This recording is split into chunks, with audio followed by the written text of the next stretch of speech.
In this video, I want to talk about St. Thomas Aquinas' teaching in the Summa Theologica on infinity and also God's presence in the world, and how St. Thomas Aquinas' teachings differ from the philosophies of Pantheism and Idealism, and I'll explain what both of those are.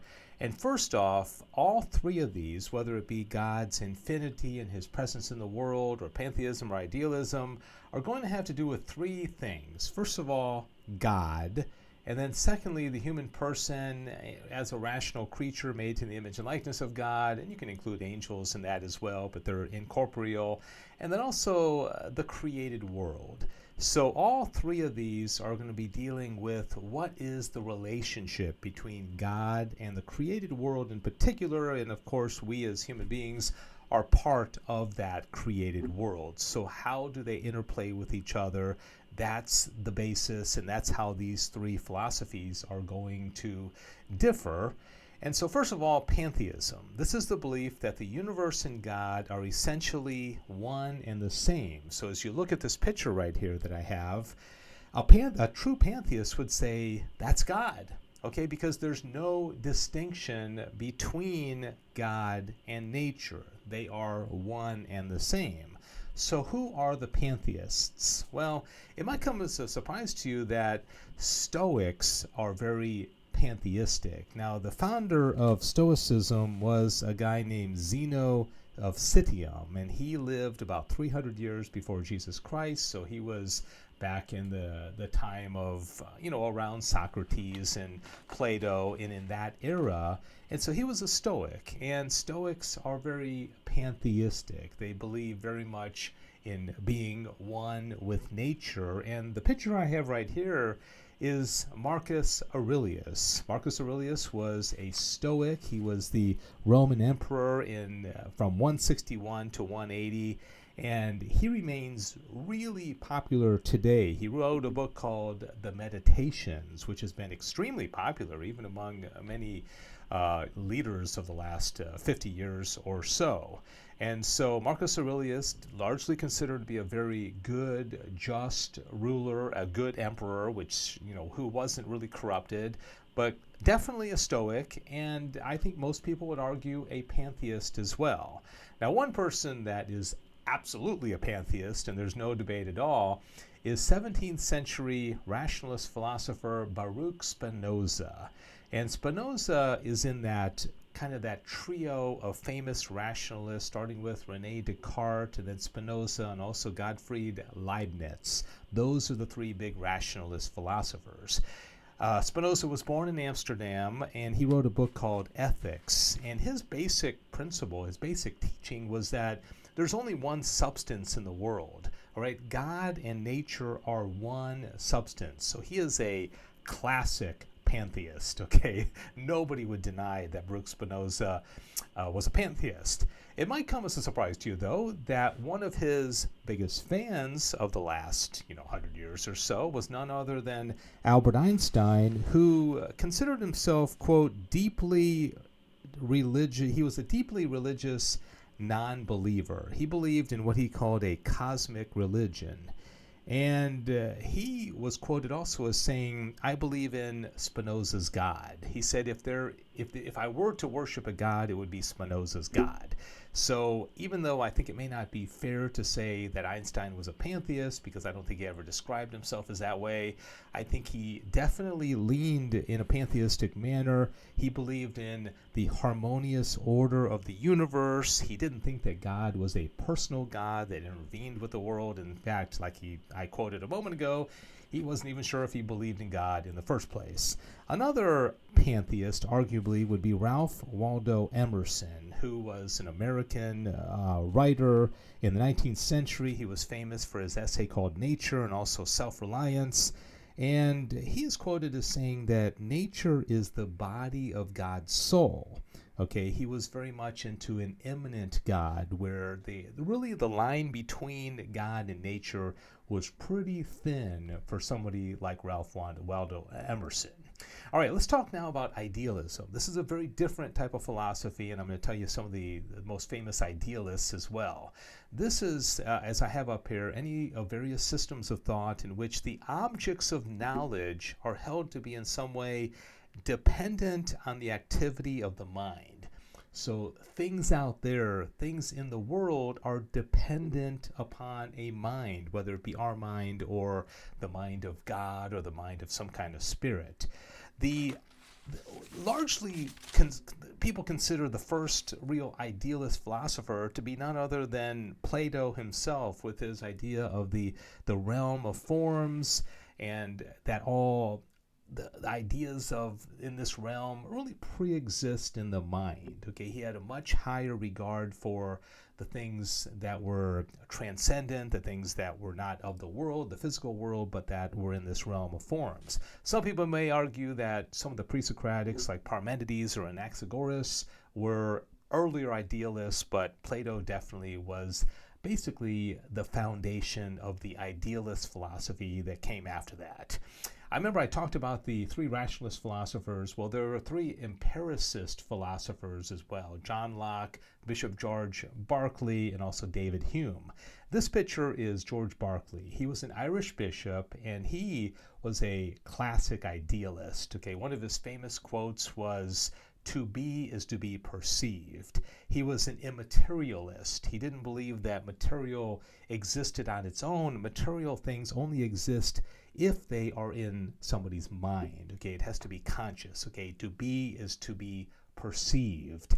Immanuel Kant, with his Copernican revolution in philosophy, he was a transcendental idealist. He said the experience of the world is structured by the mind. Okay, this was what his big revolution was in philosophy, is that we have categories in our mind that structure the world, and so things in that regard would be mind dependent. One of the things that came after Kant was what's called German idealism.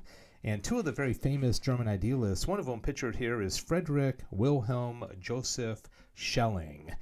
And he wanted to kind of reconcile mind and nature being a dynamic growth intertwined with consciousness. Okay, so really you see that there's a very fine line between the physical world and the mind that is perceiving it. And definitely the most famous of all the German idealist philosophers, who was an absolute philosopher, was Georg Wilhelm Friedrich Hegel. And he wrote a famous book called The Phenomenology of Spirit, The Phenomenology of Geist, where he was famously, he said, the real is rational and the rational is real, which means it's in the mind. All the things in the world are in the mind. He said the world is an expression of mind or spirit. And by this he meant God's mind. And God was kind of moving along through history to some kind of state of absolute spirit, and everything just kind of gets swept up in it. All right, so hopefully that helps you understand a little bit about pantheism and idealism. And so what does St. Thomas Aquinas say about this? Well, in the Summa Theologica, there is a section at the very beginning of Prima Pars, the first part of the Summa, where St. Thomas Aquinas talks about the attributes of God. And the fourth attribute after simplicity, perfection, and goodness is infinity. Okay, this is the seventh question of Prima Pars, and he asks in this whether God is infinite. Now, this is a thing that's hard for us to kind of get our head around, because everything in our world is finite. Everything is in a place, right? But can you even imagine God being everywhere? And so he says, and this is a direct quote from the Summa, matter is in a way made finite by form, and the form by matter, which means that everything that we see in the world, like this pen or this penny, they have form and matter, which means they are limited. They're in a single place at one particular time, just like you and I are. He says, since therefore the divine being is not a being received in anything, but he is his own substantial being. It is clear that God himself is infinite and perfect. But you can see where a pantheist might get this wrong, because if God is everywhere, that means that God would have to be here, and God would have to be here, and God would have to be here. So how can we all have independence from God if God is everywhere? And I think that's where Spinoza and the pantheists get confused. Okay, so now in the very next question of the Summa, rather than going on to the next attribute of God, St. Thomas Aquinas goes there. He says, let's talk about the existence of God in things, because if God is everywhere, what is his relationship with this iguana that's there? And he says, is God in all things? And he says, God is in all things, not as part of their essence, and that's what the pantheists would believe, nor as an accident, but as an agent is present to that which it works. And then he goes on to say, for an agent must be joined to that wherein it acts immediately and touch it by its power. Now, God causes this effect in things, not only when they first begin to be, but as long as they are preserved in being. So God is in the world, in things, not in their essence, but through his power, okay, by moving them along, so to speak, you could say, or even with us through his power, because if God stops thinking of us, we will vanish. But that doesn't mean that God is in our essence. We have independence, we have autonomy from God, but he is still present in us. This next line I find interesting. He says, being is innermost in each thing and most fundamentally inherent in all things. You might think of somebody like Martin Heidegger, who spent, I don't know how many hundreds of pages in Being and Time writing about this whole idea of Dasein, being there, ontology, existence, right? This is something that's fascinated philosophers for so many years. Since being is formal in respect of everything found in a thing, hence it must be that God is in all things and innermostly. Okay, so you can see that there's a crossover between what we believe as Christians in God's presence in the world and what the pantheists believe, and also what the idealists believe. And so finally, is God everywhere? Okay, this is, again, in the question 8 of the Summa, he said, God fills every place, not indeed like a body, for a body is said to fill a place inasmuch as it excludes the presence of another body. Whereas God is present in a place, others are not thereby excluded from it. Okay, so that answers the question. God can be here even though I'm not God, right? Indeed, by the very fact that it gives being to the things that fill every place, he himself fills every place. And so I hope that helps. I've always been fascinated with pantheism and idealism, but it doesn't quite make sense that the whole world is God, and it doesn't make sense to me also that everything in the world is mind dependent, especially on, like things are dependent upon my mind, like Immanuel Kant would say. All right, well, I hope that helped you understand this. Thank you for watching and for being part of this channel, Study the Summa. God bless you.